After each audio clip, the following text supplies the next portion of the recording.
Good morning from the Essex Farm Cemetery in Ypres, just slightly to the north kind of side of Ypres. The Essex Farm Cemetery is very famous for one particular reason, and we're going to get onto that in just a minute. First of all, we just want to take a quick look at the cemetery itself.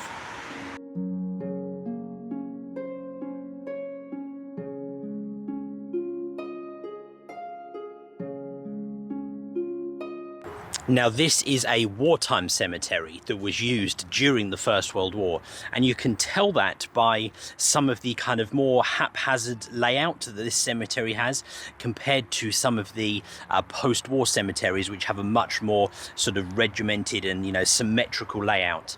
And you can tell that, some of these burials would have been done, under fire probably, and so this was a much more haphazard layout, and frankly, I suppose the bodies were buried where they needed to be at the time.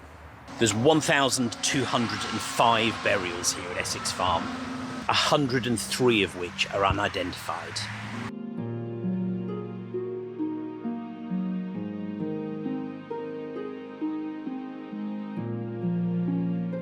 Now, there's one particular grave which I want to find and show you, because this is somebody who actually was born just near my hometown, about 10 minutes away from where I live in England. So I just want to try and find that grave. I think it is just over in this direction.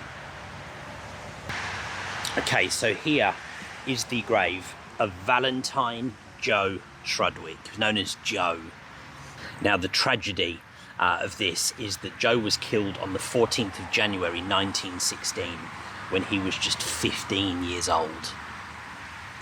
He lied about his age so that he could enlist in the First World War when he was just 14 years old. Now, his mother Louisa chose the inscription that's on the gravestone here: "Not gone from memory or from love." 15 years old. This really is a tragedy.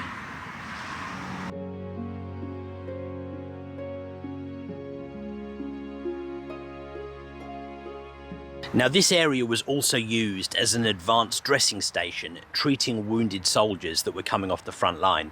And the front line was only a short distance. It wasn't far away from here at all. And if we just walk down to the other end of the cemetery here, you can still see the remains of where the advanced dressing station was. So as we move down to this end of the cemetery, built into the bank over here are a series of bunkers.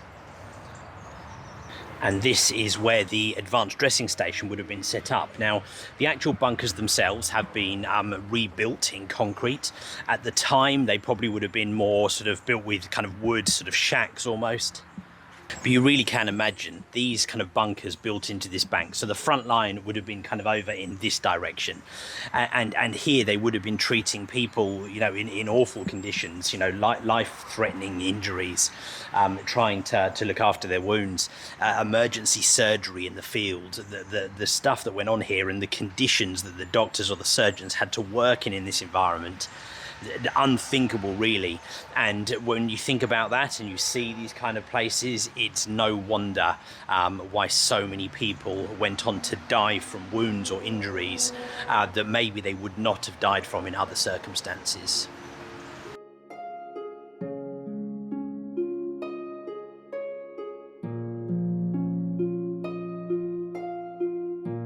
Now, you can't really see too much in here because it's pretty dark. And as I said, these would have been rebuilt. So these have been rebuilt with concrete reinforcements. But at the time, these would have been kind of wood and sort of shacks almost built into the side of the bank here. Now, just slightly further along here, so the bank with those kind of where the advanced dressing station was is there. And just over here, we also have a couple of other bits of remains of some other kind of, whether it was part of the advanced dressing station or part of these kind of bunkers that were built into this bank. So just the remains of them here. You can see why this would be sort of a protected place. So if the front line was over in this direction and we kind of come over this bank and we're into this big sort of dip behind us, so you can see why this would be a fairly well protected place.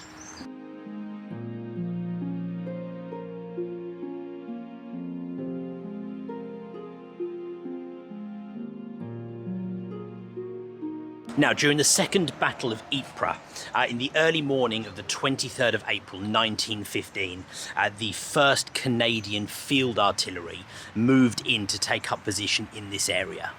With them was a gentleman named Major John McCrae. Now, he was second in command of the brigade, but he was also a doctor by trade, and therefore he was also the surgeon for the brigade.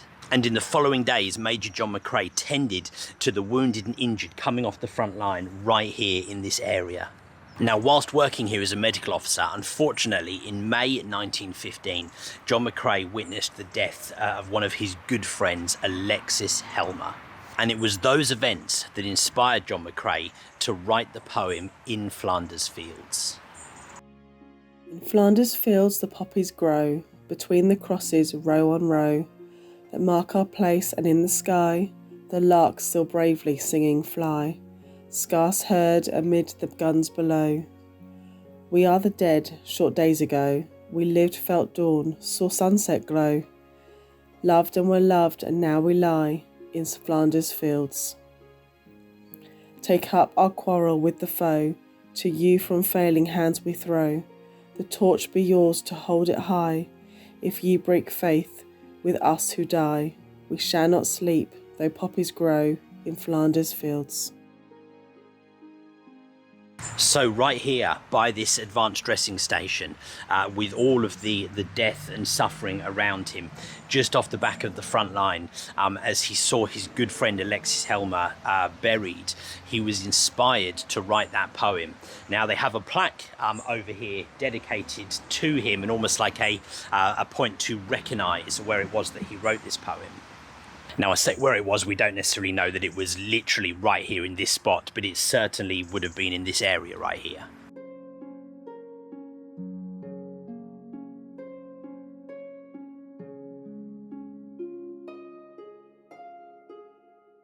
Cyril Allenson was a sergeant major in McCrae's unit, and when he was here delivering the brigade's mail, he actually saw John McCrae writing this poem, and he recalls how whilst he was sat there scribbling his words on his notepad, he saw him glancing across towards the grave of his friend. Now, when Allison was handed the notepad from John McCrae and he read this poem, he was so moved by it that he made a point of committing it to memory. And he described it as being almost the exact description of the scene in front of us both. Now, legend has it at the time that John McCrae wasn't even happy with the poem and scribbled up that page from the notepad and threw it away. But luckily, a fellow soldier in his unit grabbed it and rescued it and kept it.